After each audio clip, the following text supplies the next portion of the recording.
Hi guys, welcome to the 10th episode. I can't believe I'm saying that of Talk Crazy to Me. Today, my guest I am so excited to have today is my friend Monica. Hi.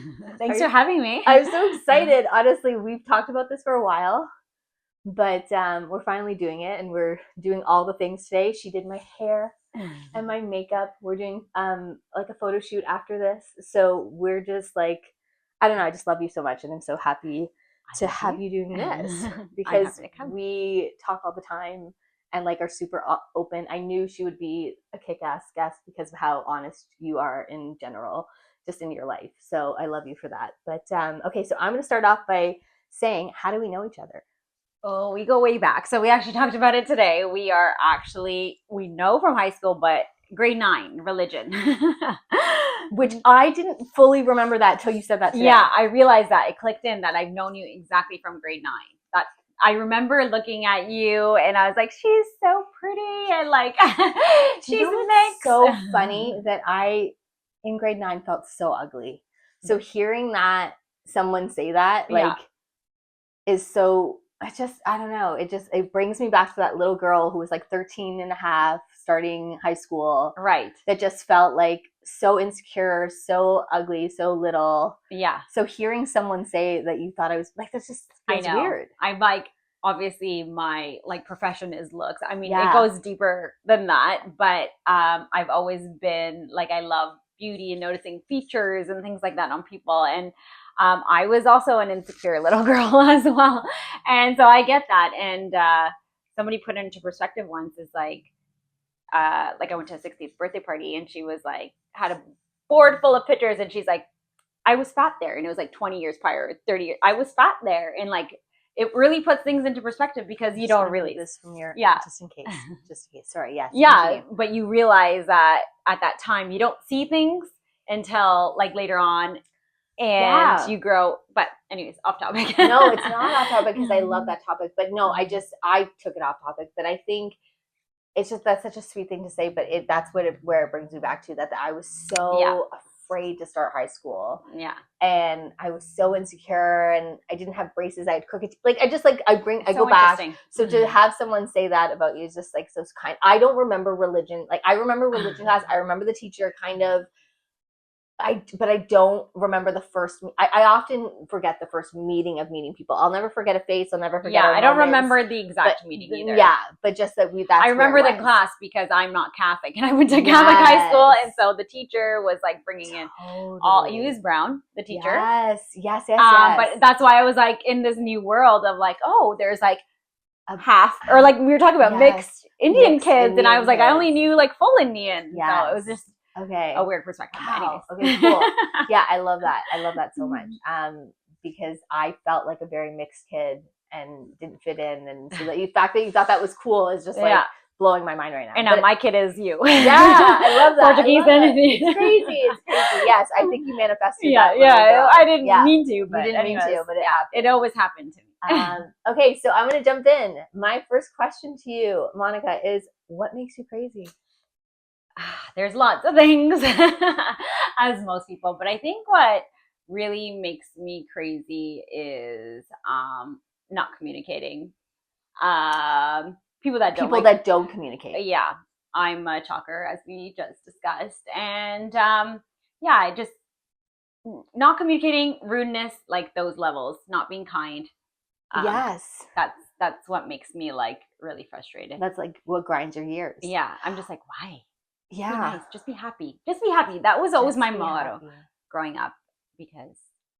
And I will say that I always thought of you as a very like happy-go-lucky type person.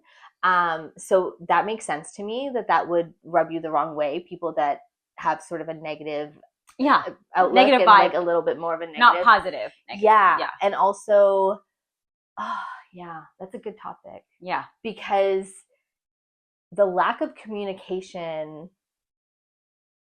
in people, or the differences of communication sometimes, because maybe some people talk, but they don't talk as much or as openly or as freely, as passionately, all of those things. Anything. So it could just like rub you the wrong way. Yeah. So I love that answer. Yeah. Do you have like an example of something that sticks out in your mind as like a thing that there's lots? I'm sure, but like what's one of them that like really sticks out for you? I think they're like for communicating in general, I think like just dating. Okay. That's an interesting one. I think would probably be an interesting one to talk about because before I met Jonathan, like a lot of men did not communicate the way I did, except one.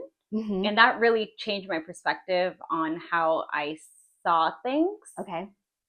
And I'd always talk through things with him. And he'd always say, Monica, you're so passionate, like when I talk about things. And so I think that really made me feel more comfortable speaking and in my own skin.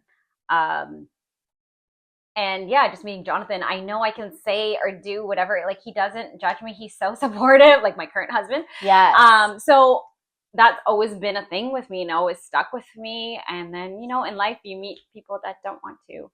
I think, I love all of that. First of all, I was sort of hoping you were going to go on the man path. We can still stay there. The man path of like them not communicating the way that we do and why that becomes an issue. I would love that without going to connecting, without going to too much detail. I've heard those same things. Mm-hmm. Sometimes that I'm too passionate, that I talk too much, that I share too much.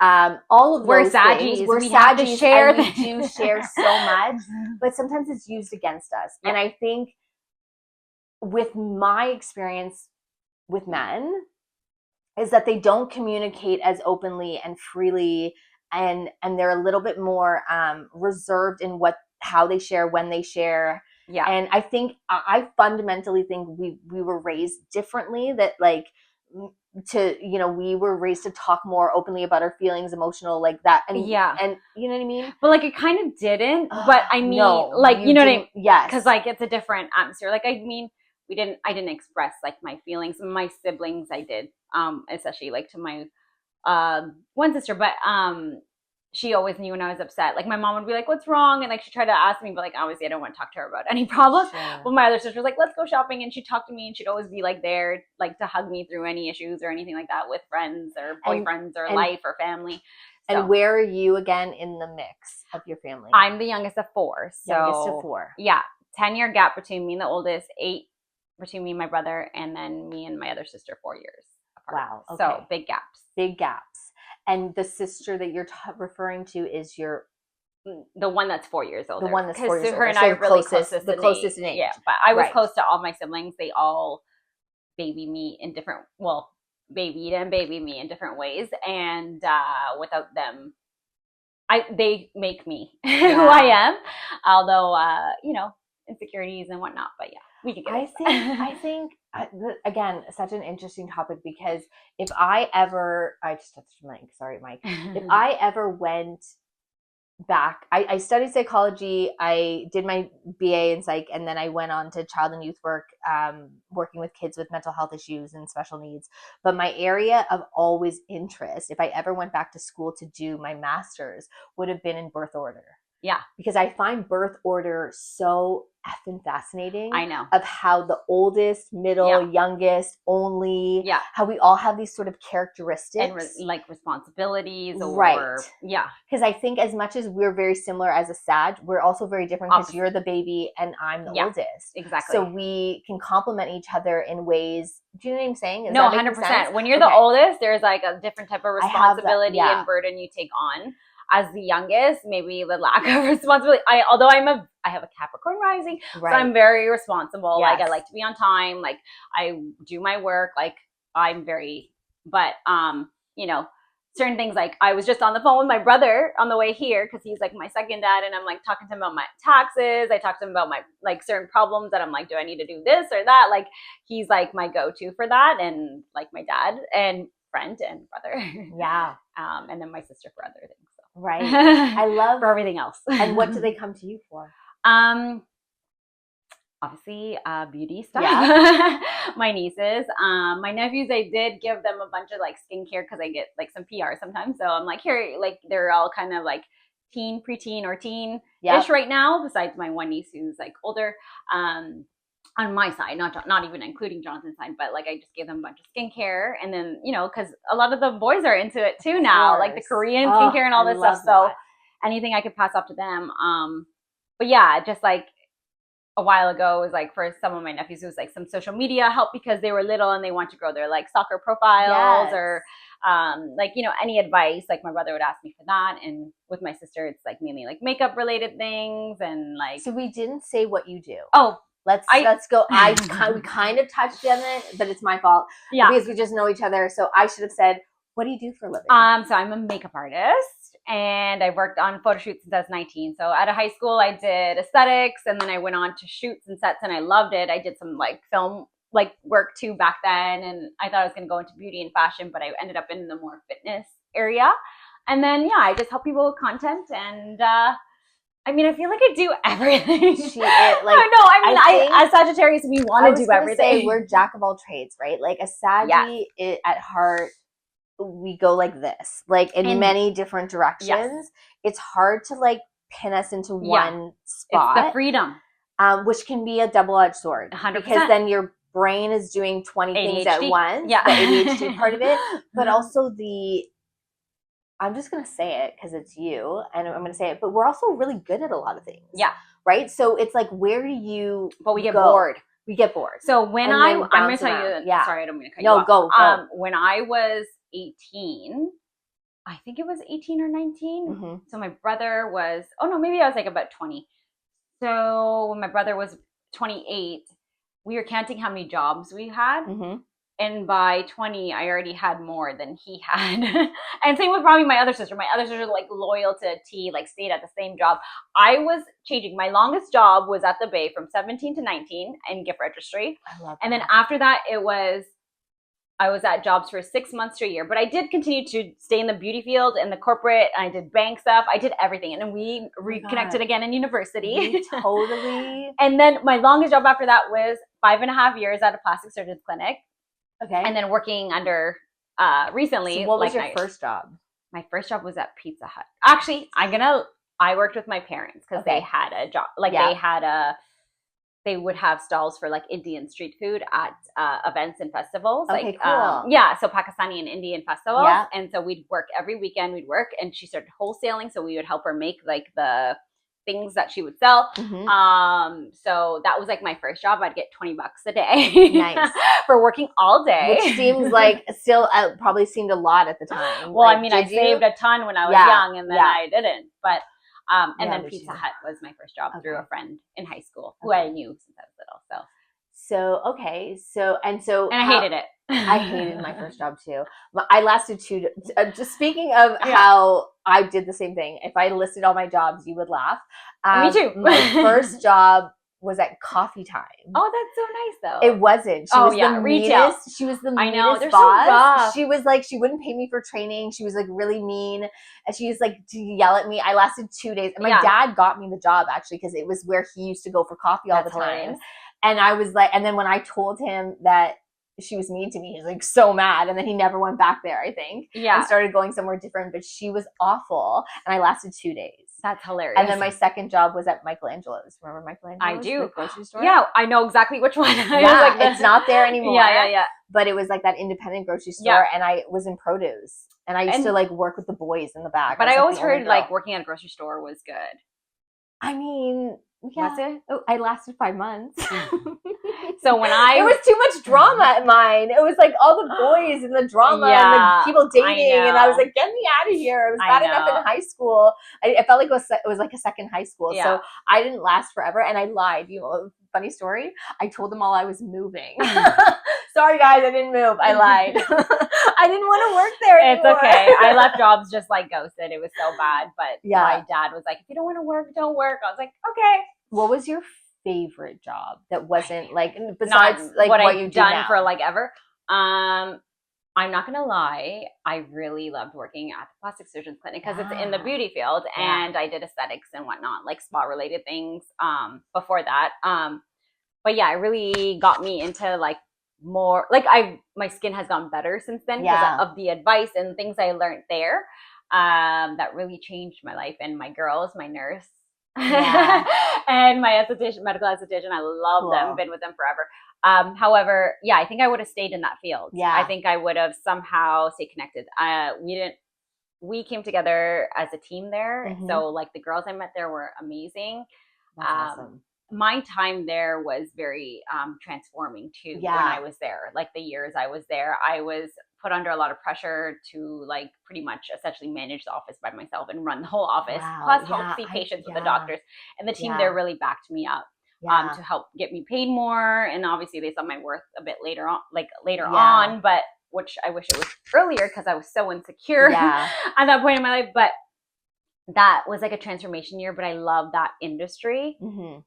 So it was good and bad times. My left ear's ringing. I was just gonna say Something your doesn't- left ear ringing, but what I wanted to go on the topic of, which I think is part of why your left ear is ringing, is you touched upon it, both of us, a little bit about the insecurities. Yeah. I want to talk about that a little bit. Can we do Yeah, that? of course. Where do you feel like your insecurities stemmed from? That's a good question. Yeah, think about it for a sec. But Yeah, I always want to try to get into the realm of like, do we know where it started? And if we don't know where it started, at what age do you remember it starting? I feel like for me,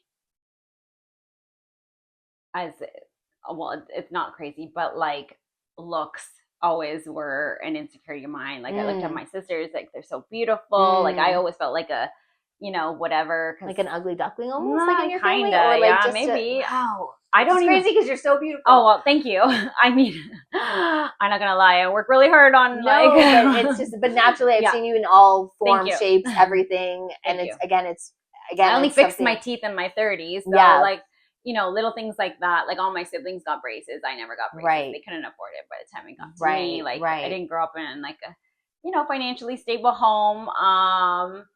There was like a lot that happened in my childhood, but like I said, I always wanted to be happy. And to bring upon that point, I think you mentioned it too.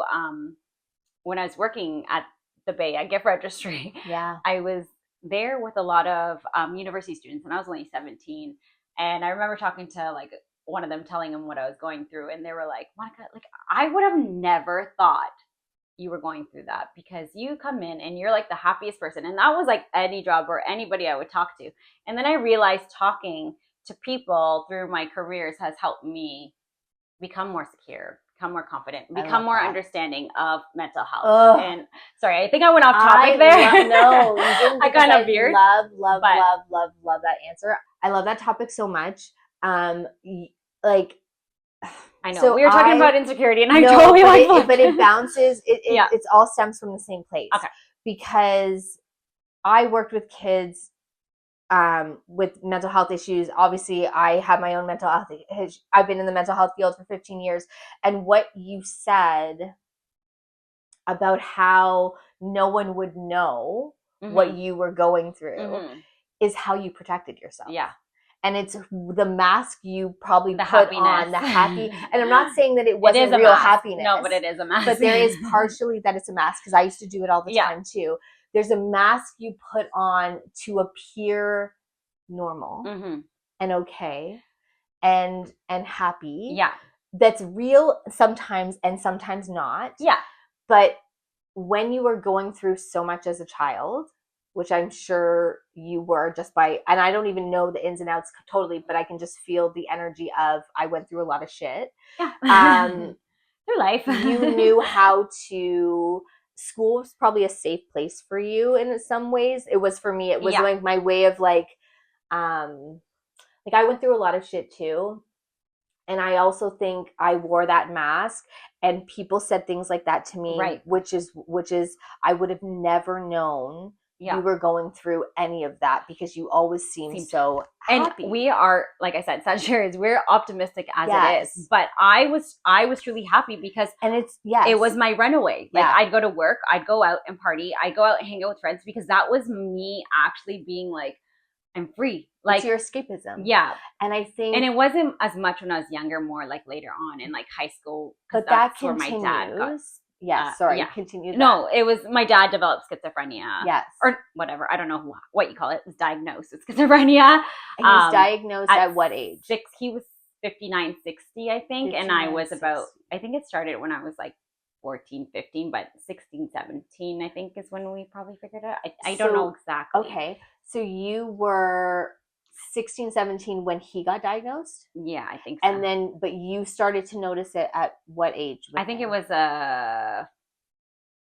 probably when I just started high school, like grade 9 or 10. Okay. So not too far apart from the diagnosis. Yeah, like it was, we realized, okay, so this is another portion of it. What we were going through, we didn't really know what it was. Mm-hmm. Well, like for me personally, because it was never really talked about in our community, and there Still wasn't isn't. a lot that we came. Yeah, exactly. South Asian community is not really talked about. Mm-hmm. It wasn't like I ever seen it before, and I didn't know what it was, and it was a paranoia, schizophrenia that he had, and he did become. He is the calmest man. I love that guy. Yeah. Like he's passed away, obviously, but I'm sorry. rest in peace. Yeah. But and Mm-hmm. yeah, so like it was hard because he became a little bit more obsessed with my life in high school, and like that's like the worst time. So like things changed. Like my mom let me do whatever I want. She's like, go live your life. Yeah. She didn't like give me a curfew or anything like that. And then I'd start getting crazy calls like, where are you? Like, come home. Like, and just, you know, just not my dad. Right. And so I just run away from that. Like I was a straight A student, and then it was kind of like, no, like manage. And then, you know, that's why I took the long route to university. I think, can I connect to you for a second? Yeah. So my dad was diagnosed with major depressive disorder when I was around the same age, 16, 17. Oh, so we were going through the same, similar thing. He leaned on me a lot. Mm-hmm. Probably because I don't know why, actually. Maybe just because I was always a compassionate, like understanding, and always understood human nature, human emotion, all those kind of things. He knew he could lean on me. But my dad was an alcoholic, and he was drinking himself to death at that point. Oh, God, to death at that point. Yeah. And the doctors would tell him he was drinking. It was like a slow suicide. Like they was just like, there was a lot happening. My parents were separating. So he didn't have my mom anymore to lean on. So he started to lean on me. Right. It's a lot of pressure for a teenager. It was a lot of pressure. And I remember I was in my first relationship. And at the time, so that was affecting my relationships and my friendships. And I was trying so hard to help him, but I will never forget the day that my dad asked me for my help. And how I took it on. He said two things to me. He didn't want to leave his family, and he wanted to not drink anymore. And I vowed myself to that. To help him and put my family back together and helped him to not drink anymore. But I was so young. That's a lot of pressure for you. I was so young. I know. I didn't know anything else. Yeah. But I just knew I had to help. Like fix it. And then look what I ended up in my career, like doing the same thing. I know. And to be honest, and everyone relies on you. Still flock to me. Yeah. Especially alcoholics. Yeah. It's like they have this sense that I can help them. Yeah. I don't really want to help these guys. I'm sorry. I don't really always want to help them all the time because it's a lot. Yeah. It sucks the life out of you. Well, because you grew up with that. I get that because when I encountered like mental health things like later on too, like it's like my first reaction is to run away. Yeah. Because I'm like, I can't go. I can't fight or flight. Yeah. It's like a and I think to go inward with it or to not want to take it on is okay, because I think, but you do with people that you want to or need to or feel compelled to. But I think to take on the world, I remember when I first got into the mental health field, they're like, you can't save the world. Yeah. You can try. Yeah. But there's only certain people that you connect to and help to save. So I can't believe how much we have in common without even knowing we had that in common, that we were both going through something in high school. And we always connected in high school. Like we weren't best friends or anything like that. And then we'd pick up, but it would be interesting if we were to go back and like be there for one another. It would during be that so time, because again, the stigma of mental health and what was happening at that time. There's so much you can unpack there, because how my dad was treated, probably how your dad was treated, how they still treat people with mental health issues, almost like they're stupid. that really bothers me. I know more about mental health than most of the doctors I've ever spoken to. Of course. So that really frustrates me to like be spoken to like I don't know more about it than I do. I think with mental health, because it's your mind, you are the best person to describe your symptoms, to describe who you are, to like be a part of that process of how to help. Right. But I think a lot of times when you have a mental health issue, especially, I can't even speak to schizophrenia too much, but I would imagine with schizophrenia, there's such a stigma with it that like people treat you a certain way because of that. And then I'm sure as a child, it was hard for you to even, how did you feel talking about it with people? Like, did you?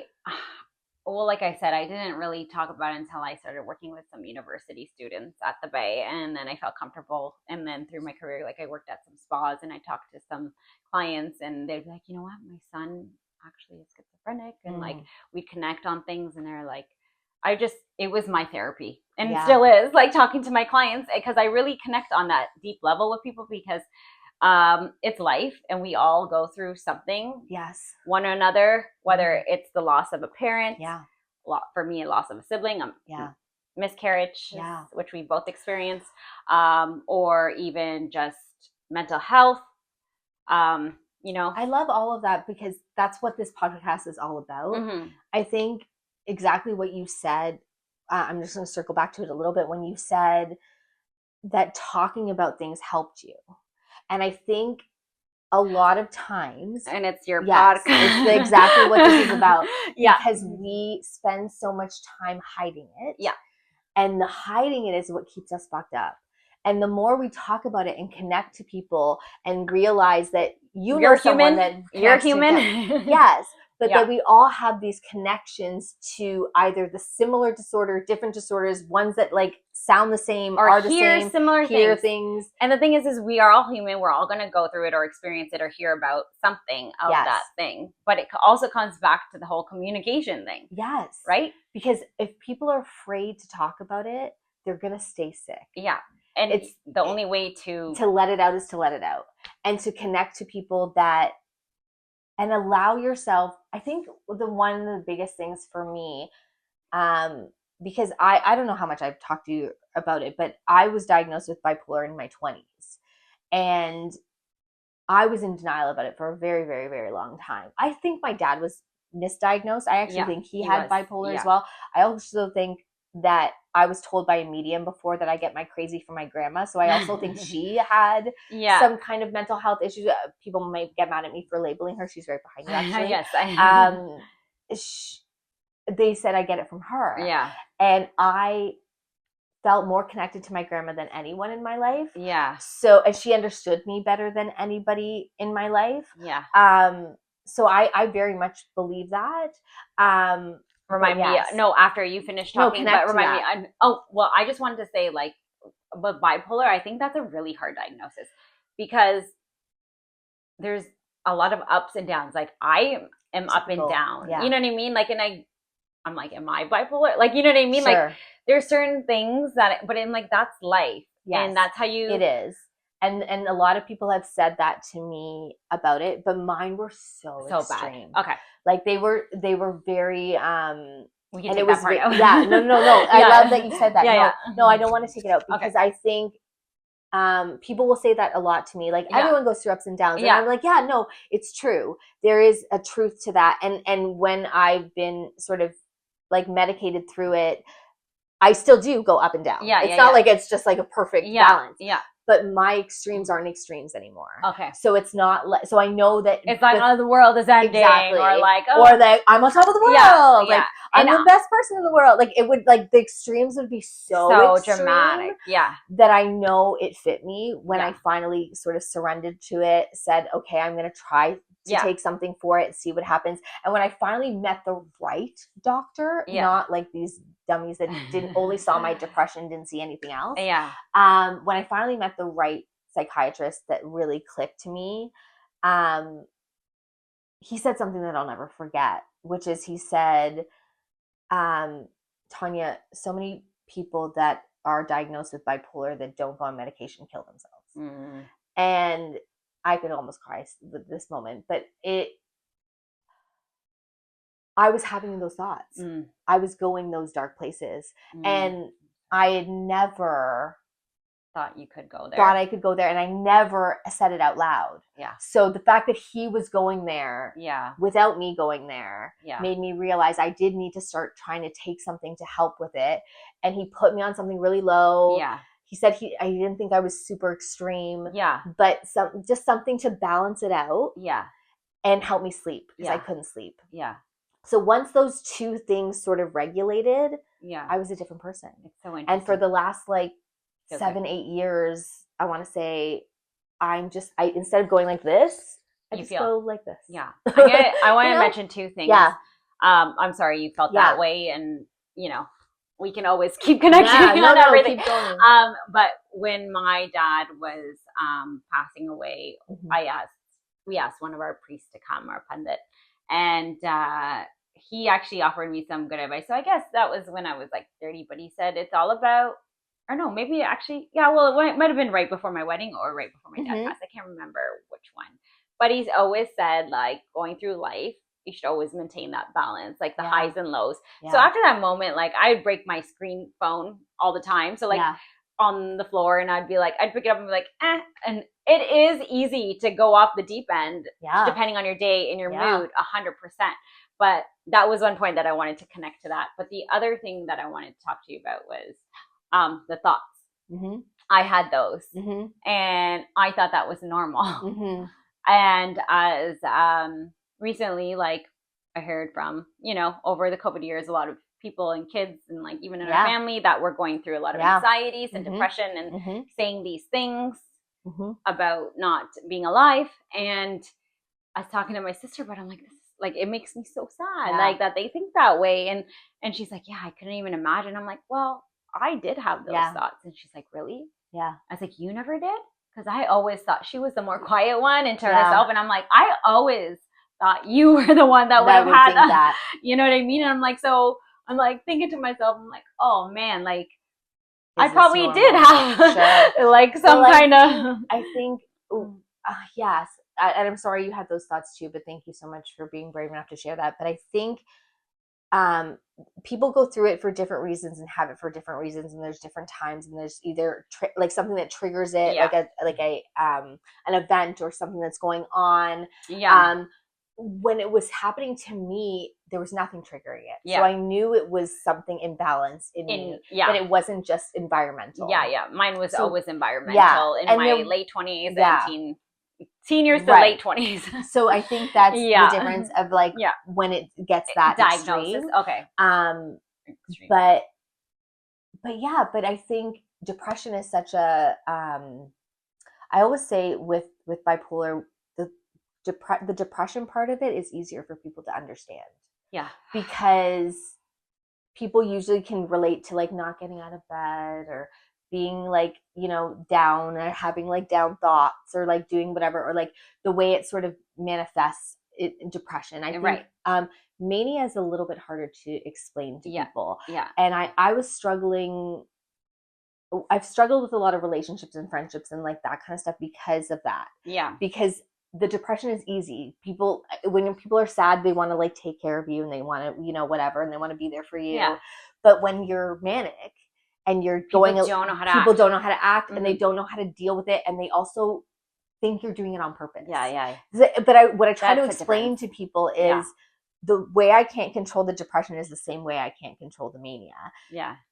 Both are the same thing to me. Right. But it's harder for people to understand one or the other. And that's a part of the reason that I want to keep talking about mental health and all different types of mental health, is because depression and anxiety people get that. Yeah, everyone gets those too. Yeah. We've come to the point where we understand that, and to an extent, everyone sort of, I think, struggles with depression and anxiety to a little bit. Yeah, of course. But it's the other ones that are a little bit more bipolar, intense.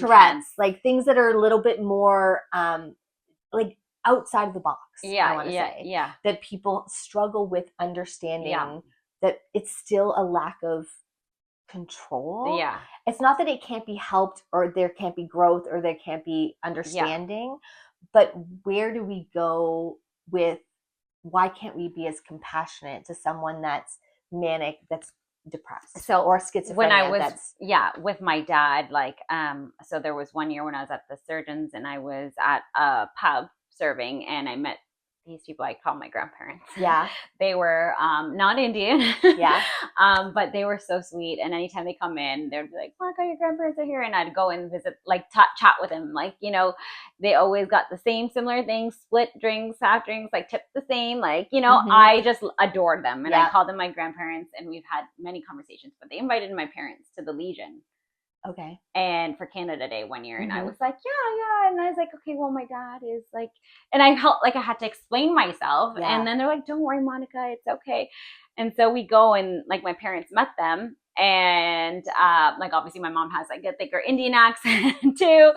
And then it was crazy because like my dad just grabbed somebody's like pack of cigarettes on the table, and I'm like, oh my God, I'm so sorry. They're like, no, it's okay, he can have one or whatever. I was like, but he doesn't really. But it was just crazy. But my dad would have done something. Yeah, and it was like insane to me because I was like, I'm so like, you're always like on edge of what people are gonna think, but these people understand it of everything because like they've been through so much already too, right? And whatever they're dealing with. So that was kind of the crazy thought. To treat people like that because they have mental health issues is so fucked up to me.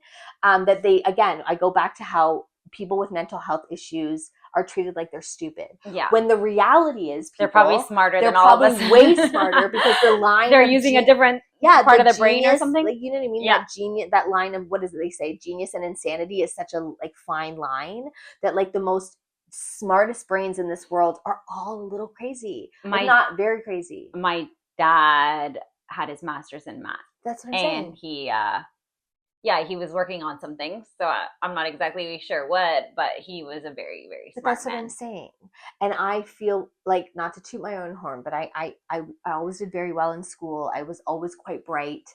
I had a mind that was outside of the box thinking. I love that. But it did make but you're me crazy. Yeah. But also compassionate to people with differences. And I always saw human, like, this is why I love this podcast, because I love to sit down and talk to people and make those connections. Because no matter what, your mental health might look different than mine, there's still little lines to connect us always. We're always all connected. I always thought that, and my mom always said it too. And it's like, as I got older, I was like, we're all connected. Yeah. And we're like this big. My mom says that too. We're all connected. Yeah. She jokes about, we say, like, when we call each other at the same time, or we're thinking about each other at the same time, or like my friend Jeff calls at the same, and she'll say it about my friend Jeff. She always says it's like her second son. She's like, we're so connected. She's like, I've only met him a couple times, but I feel so connected. Yeah. But I connect the two of them. Yeah. Right. So the connection. Yeah.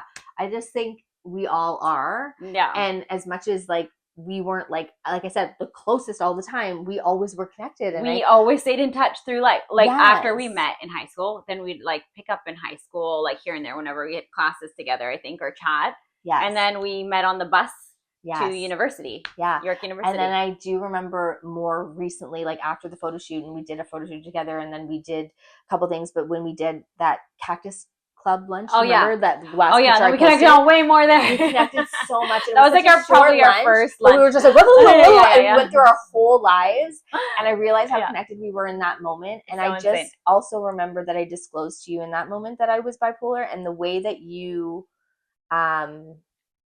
welcomed me and didn't ever make me feel, I'm going to cry a little bit. But it was just, I love that. Aww. This is the first time I've ever cried on the show. Are you serious? But you made me feel okay. That it was that it was okay to say it out loud. It is okay to say it out loud. Yeah. So I appreciate that. But oh my God, I love you. Honestly, though, like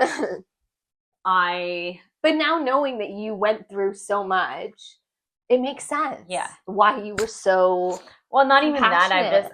I've always. Why don't I have Kleenex? Because you didn't expect to cry. Yeah, once in a lifetime. Thank you. No, I honestly, going through that, and seeing. Fuck my photo shoot. It's okay. I'm here. I'll fix it. You're fine. Okay. Family members that have mental illness or seeing depression, like it's just so normalized to me. And when people talk about it, there's so much shame.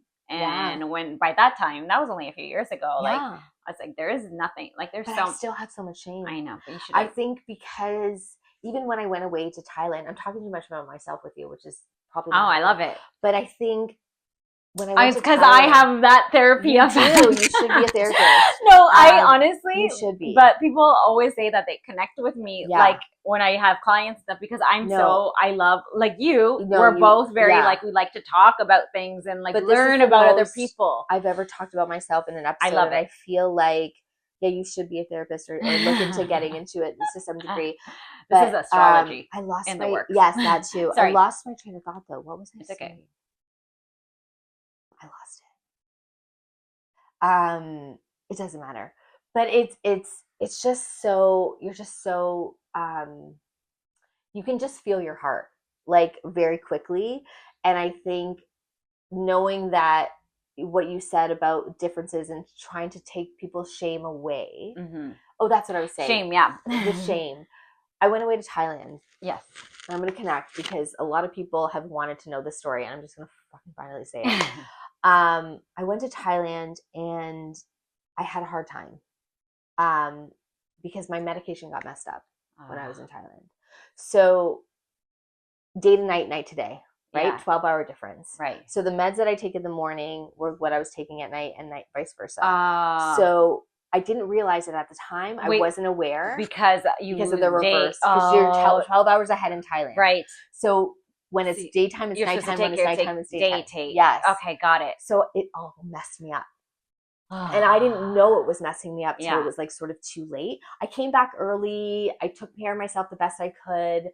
But I was very sleep deprived. I couldn't get on the right time zone. My meds were probably a factor in that as well. I was trying to take them at the right times and do everything right. My doctor didn't flag it. Like nobody thought about it. Right. But I was accused of going off my meds. I was accused of like all this shit. Yeah. And I just nobody really took the time to when listen. no one took the time to just be like, are you okay? Yeah, yeah. Is there anything I can do to help? Yeah. Like what my family was like not knowing how to handle it so much. And it really opened my eyes to why the shame still exists. Right. Because here I was, like I've been in such a good place for such a long time. But I all of a sudden was in a bad place, not any doing of my own or any control of my own. But I was being treated like I was doing something on purpose. Yeah. And I was just like, I would never hurt or do anything. Like it was just a very bizarre moment in my life to very much make me realize who was there for me and who wasn't. Right. In those moments of need. Yeah. And I'm so lucky and grateful to the people in my life that really were there to be there for me, that are a lot of them in the mental health field, so they understand it. Yeah, for them it clicks. For them it clicks and they can understand it. But for other people, the reason the stigma still exists, the reason that people struggle to talk about it is because as soon as you talk about it, people think everything's related to that. Yeah. And everything is like, oh, she's back just to crazy. That. Yeah. Back to that. She's back to that. Back to her bipolar. Back to this. And it was like, wait a second, guys. I was going through it, and none of you were realizing. Again, that's what I say about why the mania is so hard. Because when I was manic, it was like people were like thinking I was doing something on purpose. Yeah. And I was like, and first of all, just for the record, all I was doing was singing too much, talking too much, calling people too much. Like, how dare you? How dare I? Oh my goodness, what a horrible person she is. But to other people, it was triggering them. This like different Tanya coming out, or this old Tanya coming back, or this what? And I was just like, people, it was a moment. Yeah, like, it was just a moment. And I came back and I got my shit back together. I went back, whatever, and everything went back to normal. Yeah. But it was interesting to see how people treat you in your time of need. I know. And that's a rough one for me because, you know, there's been times where family members, I like need to be there, but it's such a hard place for me when it comes to family to be there, but I can be there for other people easily. Yeah. It's such a weird thing because it's just that trauma that's like linked to it. That makes sense. Things like that. So, but that's why we have therapists, because you can't always lean on your family members for everything. No. But in certain times of need, when you do need to be there, it's like, how to what capacity and how. I don't know how to, but like the communication piece of like how do you communicate in your times of need that you need it. And even what I try to tell people too, again, with the mania is usually when people are manic, they think they're fine. Yeah. They think everything's okay. Yeah. They're on top of the world and they're like, what are you talking about? There's something Yeah. wrong with me. I'm good. It's not until the crash happens that you're like, oh my God, I was not. Yeah. So trying to explain that to people is very difficult. Yeah. And I would imagine it would be similar to some of the stuff that your dad would have gone through in the sense of the out of control part of it. Yeah. Right? Like I can't relate to it fully. Yeah. But I can kind of relate to the... He's just kind of like regressing, like staying in the same year of 1998, Windows 1998. Thought everyone was spying on him. Yeah. And I think the mental health piece again of like why we need to talk about it more, why we need to be more open. And I was talking about this with the other day with someone, that we're now using it to label people. Yeah. Instead of help people. But I feel like we're all a little bit. We are. But what I'm saying is instead of being like, hey, I have this, we're like, you have this, you have that, this is wrong with you. You're like I'll have people all the time. I just keep using bipolar, but we can go somewhere else. But like anyway, like someone will come up to me and they'll be talking to me and they'll be like, oh my God, she's so bipolar. Oh yeah. Right to my face, not knowing that I am. And I was like, clearly you don't know what you're talking about. Yeah. You're talking to someone bipolar. But I'll just kind of let it go and let people talk. It's like saying the R word. Exactly. Right. Like you can't say that. Anything. It's just people's lack of understanding of it, but thinking they understand it. And think it's okay to talk about it. And think that it's okay to talk about people like that to make it seem like it's a bad thing. As when opposed it's actually to just being like, hey, Yeah. the point of this podcast again is to be like, no, we all have something. Yeah. So let's talk about your stuff. I'll talk about my stuff and we can see how we connect instead of judging. Yeah, 100%. Because what is the point of pointing at someone's thing and being like, she's bipolar, you're schizophrenic, you're depressed, you're anxious. Like that doesn't help anybody. No. It only helps when we talk about our own stuff, be the person that's in control of talking about our own stuff as opposed to being outed. Yes. I've had people try to out people with mental health and that's also very fucked up. Yeah. Like you have this. Yeah. You have, like trying to diagnose them. Like I was just like, so it's like people have gone from like knowing nothing about mental health to thinking they know everything. Yeah. And it's like, no. How about we like learn, educate ourselves? But again, just listen to people's stories. Yeah. You said it earlier to me. You said all you need sometimes is just someone to listen. Mm-hmm. And it's not about telling people who they are or what they are. Yeah. It's more so letting people come to that on their own. Exactly. And then sharing in their own capacity because nobody wants to feel outed. Right. In any way. No, they just want to feel safe. Accepted, safe, and and at peace, I think. Yeah. I think so too. Like I said, like I've always talked to clients, even if I just meet them, like I'm just very chatty, as we talked about earlier. So my daughter's a little bit chatty. Yeah. But I just love talking. And so do you. Yeah. And we, when I start connecting with people, I just go deep. You do. And I love that because that's like the core of people and can't really understand them more. And not that I'm trying to understand people. I just but once you understand someone and connect to them, like you see people's guard go down. Yeah. And you see people can be themselves and that you're accepting people for who they are. And then you have a better relationship with them. Yes, exactly. So the people like me, like you say people that don't communicate, I say fake people. People that are being fake are my trigger. Yeah. That's what pisses me off. Because I'm just like, be yourself. I can see right through it already. Yeah. You're putting on a mask. That's another good whatever. one. Yeah. It's the same, but it's kind of related. Similar, yeah. Because just be yourself. Yeah. And like to go back to that mask thing, like when people are like, you're so happy. Like I said, like that's just who I am and what I want to be is happy. Like if you hold the door for me, I'm thanking you 100 times, even if it's 2 doors you open. Like I'm like, thank you. Like I'm always like, that. I just love living in that side. I don't like being there. Yeah. And I like to feel happy. And I obviously do have sad days and Jonathan knows those sad days.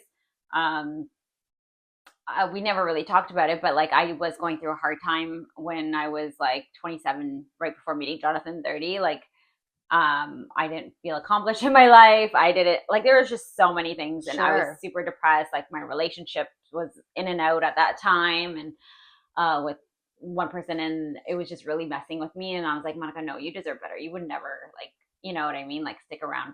And I just, like, something clicked. And then I was telling my friend, I was like, I want to do a 30-day challenge before my 30th birthday, because it was the turning 30. I didn't realize in astrology I was going through my Saturn return. Wow. Anyway, so I realize that now, but I literally did crazy things for 30 days before my birthday. Mm-hmm. And I think I remember that. Yeah, a lot of people do from Yeah. Facebook. And not to date myself, but and I think I had it on Instagram too. But I think so. Yeah. And yeah, so some people got inspired to do it too. But literally my life changed in the 30th year. Wow. I met Jonathan. I did lose my sister, but my whole life changed. Yeah, completely for the better. Yeah. But I did experience like losses. That was the hardest, but I was very like, finally. Yeah. Like, not exactly at 30, but like things were happening that were my end goal.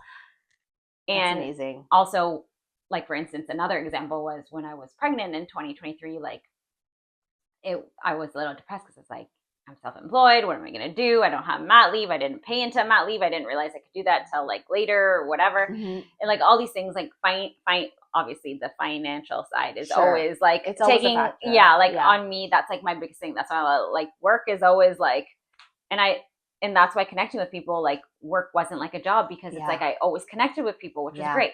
But back to that point, it was Labor Day weekend, and I was like a month and a bit out, and we were home, like just organizing and getting the room ready. And Jonathan, like, I couldn't do much because I was like sick most of the time and extremely exhausted. And he's a homebody. Like, he doesn't like to go out too much, but he's very social, but he's a homebody. I have to drag him out. Like, I tell him we're going here, we're going there. We're going to your mom's, or we're going to my mom's, or wherever. But he was like, we need to get you out of this house. Like, he knew as a Sag, I need to go, because like I wasn't traveling as much. I had traveled earlier with him, and I like to be like all over the place. Yep. And he's like, we need to go out. I'm going to take you out. We're going to go drive all the way to Vaughan Mills and get Szechuan orange chicken, and you can go shopping. And I was like, well, not that I need his approval or anything like that. No, but he was like, he was giving you permission to get out. Yeah, he knew that I needed to go. And although he doesn't want to go out or drive or wherever, like, he likes to just chill and be at home. He knew you needed it. He knew I needed it. So. And that got you out. Yeah, that got me out. And then after we ate, we went for a quick walk through Vaughan Mills. I cut through, and I was like, I'm too tired. I'm exhausted. I can't walk. Yeah. Let's go. This is more than enough. Yeah. Enough stimulation. You did enough to get you out of it. Yeah. Yeah. No, and that's a good man. And we'd always go, like, I live near a beach, so we'd always go to the beach on the weekends. In the morning, he'd take me for like we just go and look at the water and like get in nature and stuff. So that's, and I think finding a person that can see that and recognize that, I can connect. Also, my ex, we're still very close, my ex-husband, like, but he was that person too, that knew how to like take me out, and do I think it's whatever. It's the Pisces. I was gonna say, but I'm like, I'm gonna look like such a like astrology. Do they have the same birthday? Did we discover that? March 12th? No, he's February 19th. Okay, this was just past. Yeah, so but my dad was a Pisces too. Yeah, so the Pisces are like the last sign of the zodiac. So sometimes they say it's their last incarnation. Although, like, numerology, for me, I'm a 9, so like apparently this is my last incarnation too, or like old soul vibes, which I think like him and I connect on, because like I love that he's an old soul. Yeah. But I feel for me, as a Sagittarius, and I think you can relate to this too, I think it's very grounding for us, because we need grounding to pull us back, because we're like, we want to free. Yeah, exactly. So the pull back of I do definitely need someone that calms me down. Yes. And you need someone that's calm too. But I am trying to find, now that I'm single, to like find it myself. Yeah. And that's really hard. First, like find it within me. I wish I did that for myself too. But I'm not to say that it can never happen with a partner again, and that I wouldn't want it. But I just, for right now, for me, just on the solo journey right now, is trying to find what grounds me without it being a person. Yeah. Because that living on my own and not Yeah. having someone always there. I have to kind of find it myself, and I think everyone should find it. Nature will be your first. Nature, obviously, and all that. beaches, Yes. sand. That's our thing. That's we're gonna love go. the water. We're gonna, even though I don't like going in the water, I still 2026 we're going somewhere. Yeah, I don't care. yeah. We're doing something. We've talked about that for a long time too. We need to get to Vegas. We need to do something. That I think that's gonna happen this year as well. Yes. But that's a perfect ending, I think. Yeah. Are you like? Yeah. Is there anything else? That's good. We covered a lot. Yeah. I really think you brought so much out in me, which I think is the first time that's ever really happened in this 10th episode. Oh, thank you. Well, so you are amazing. I'm gonna be the new host. She's gonna start co-hosting with me. Yeah. But thank you so much. Thank you for having me. And I hope that I always want guests to leave and feeling like they feel like, not like, oh my God, what did I say or what did I do? So I hope you feel a little bit I do. that. I love it because we connect on so many things. So. We did. And I appreciate so much you doing this. And we've talked about it for a long time, but we finally did it. And we did. And I love it so much. So thank you so much to Monica for being on today. Thank you. And we are going to keep going. So if you want to be a guest or you want to have any kind of conversation like this, let me know because 2026 is going to keep going. Yeah. And we'll do a part 2 one time with Monica yeah. if she ever wants to. But thanks, guys. Bye.